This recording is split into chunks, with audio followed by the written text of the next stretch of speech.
Hello' guys, মই নৱ আৰু মই কৰি আছোঁ 30 ডে চেলেঞ্জ। চ' আজি 30 ডে চেলেঞ্জৰ ডে 3। তো ব'লক আমি ভিডিঅ'টো আৰম্ভ কৰোঁ।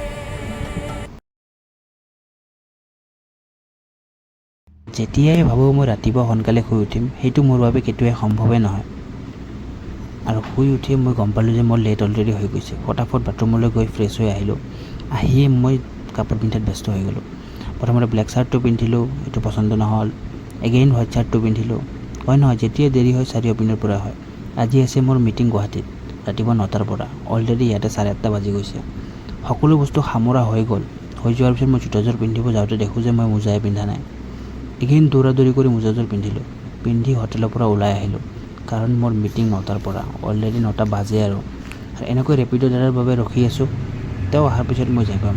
আৰু লেটটো আজি হৈছে, মই গম পাইছোঁ।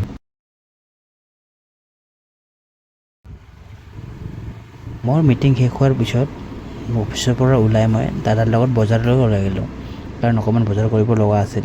সেয়া বজাৰলৈ ৰুমত যাম বুলি ভাবিছোঁ।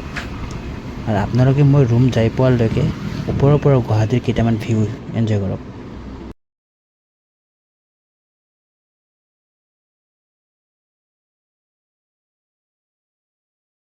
এনেকৈ ৰুম আহি পালোঁ, আৰু কিটু দাই বোলে অকণমান গান গায়। চ' ময়ো অকণমান লুকাই ভিডিঅ' কৰিলোঁ তাক। চ' এইখিনি আৰু আজি লগ পাম নতুন এটা ব্লগৰ সৈতে। Till then Tata, bye bye.